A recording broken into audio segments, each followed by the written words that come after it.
All right, today we are talking about stanza structure, because if you're gonna write a song and you don't know what a verse does or what a chorus does or what a pre-chorus does, you're gonna look like an idiot. Now, the little clarifier I do need to give is that songwriting, lyric writing is a creative process, so if you want to be creative and come up with a new way to write a chorus, by all means go ahead. But chances are that if you're just starting out, whatever you come up with is gonna suck. So we're gonna start with the basics, and you can innovate from there once you've mastered. That's why we learn rules when we're being creative, because you learn rules so that you can break them, but you can't break them if you don't know them. So let's talk about what each stanza in a song does.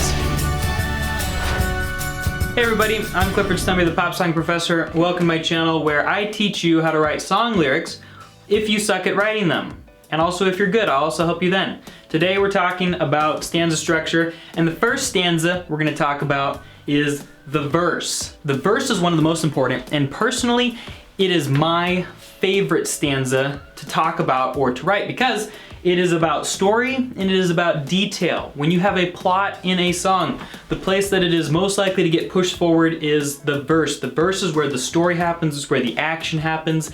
It is where you get detailed, where you describe things, and it's a good place to be very concrete. A good example of verse comes from Ed Sheeran's song, I See Fire. Listen to verse 1.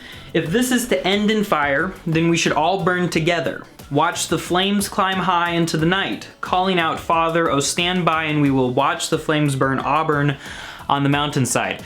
There's story happening, they're talking about what could happen, there's action, and there's this detail. If this is to end in fire, we should all burn together. Watch the flames climb high into the night. He's giving specific details. This isn't just the theme or some sappy discussion of what love is or something. There's no theoretical stuff in here. I mean, it's hypothetical, like here's what could happen if the fire burns us all or whatever, but it's telling the story, it's very specific and it's very concrete. When I say concrete, I'm talking about specificity. I'm talking about things that you can reach out and touch, and things that you can hear, things that you experience using the senses, and oftentimes that's what the verses do. They give us the chronological, this happened, this happened, this happened, or it will happen, or it is happening, or they'll give us very specific, concrete, experiential details. Then you get the chorus, and the chorus is where we talk about the big picture, the so what, the why. It's where we have the theme. The chorus is the part of the song that you're gonna have to repeat a lot, so it sure as heck better be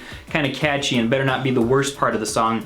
Generally it should be the best part of the song because you're gonna say it like 15 times, but you're gonna have the theme. So what's the big idea? You can get a little bit preachier in the chorus. The verses, you better not. You gotta just tell the story.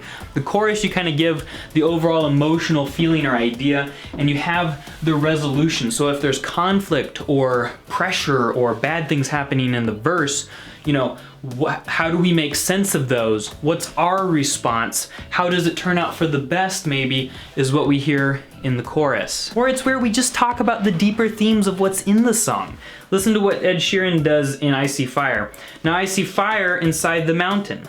I see fire burning the trees, and I see fire hollowing souls. I see fire, blood in the breeze, and I hope that you remember me. These are his final feelings on this thing. It's the dramatic moment before something big happens. This song isn't gonna tell the whole story, but he's telling his emotional side of the story in the chorus.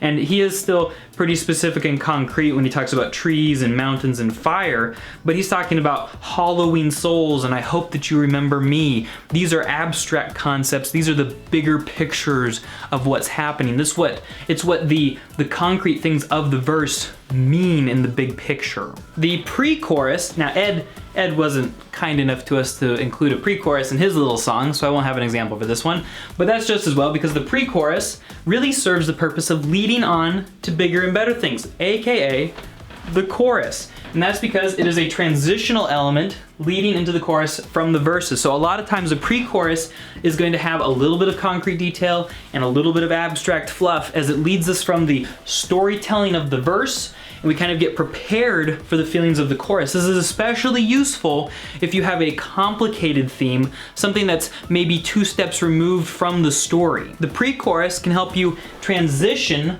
or prepare for what's coming next in the chorus. That way, out of the blue, we don't just all of a sudden have, oh, the big emotional meaning. I was thinking about the story just now. No, we need to signal to the listener that something is about to change, that we're gonna look at things differently. So the pre-chorus is a really good one to use if your chorus, either musically or lyrically, is substantially different from your verses. You don't really need a pre-chorus most of the time, but if you need that transitional element, it can be very useful. Or, I mean, if you just want to, whatever, I don't care. I think the stupidest thing ever that ever happened with song lyric writing is calling the bridge a bridge, because usually a bridge helps you, it's something that connects two things. And technically, sure, maybe it connects a couple of repetitions of the chorus, whatever. But the bridge is as if though you were looking at the whole song from the perspective of a space alien.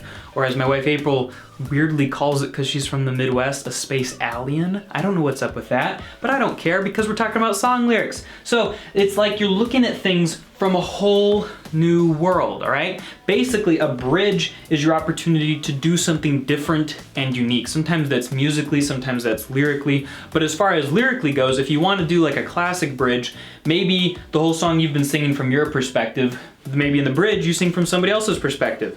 Maybe the whole song things have been going poorly. Maybe for the bridge you talk about what it would be like if things were going great, or the opposite of that. But whatever it is, the bridge is an opportunity just to do something different. It's almost a little mini song within the bigger song, like a little break or a little bit of a texture or flavor to add to what's happening. It's like if you squirted lemon on a fish.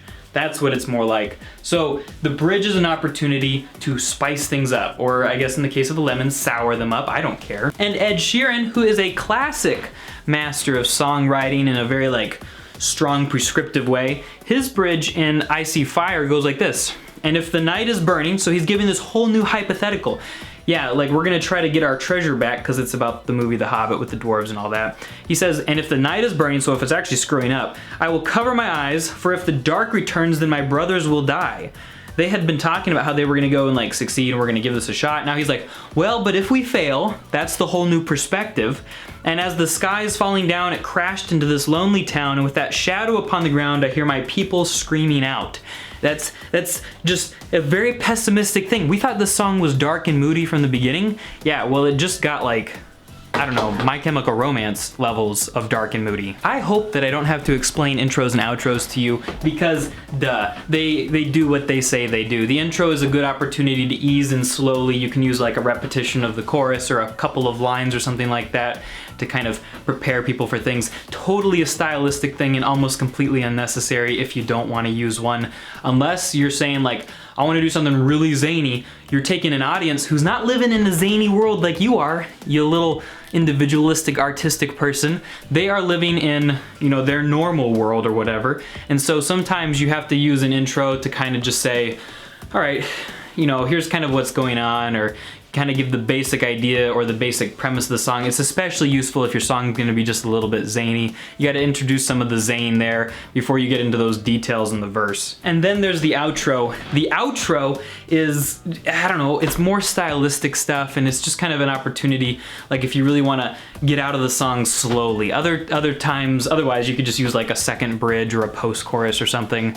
But the outro is just kind of you saying, all right, we're gonna repeat some stuff we've said before, at least that's how a lot of people use it, and then we're gonna wrap up slowly as we fade out quietly. That is how a lot of outros are used. Sometimes it's a little bit more final and sudden, but really just, if you want to add something being said to the song that hasn't been said yet, and you don't wanna do a full bridge, and you want it to be the last thing people hear, it's a good place for an outro. All right, final thing I have to say to you guys is that if you don't go practice, this was a waste of my time and of your time. You need to go practice writing song lyrics, even if they suck, especially if they suck. If you think you suck at writing song lyrics or you don't feel inspiration, that's 100% the very best reason to go and try to write and to muddle your way through. If you're feeling especially writer's blocked, go watch my video from last Tuesday. That'll help you out. But whatever you do, go practice writing song lyrics. And I'll talk to you guys next Tuesday. There's gonna be some videos right here about how to write song lyrics, but don't let those help you procrastinate from actually writing. And if you wanna learn the 9-step process, the magical songwriting process I've invented, that is down in the link below, and that will help you also if you are blocked. Thanks for watching, guys. Talk to you next time.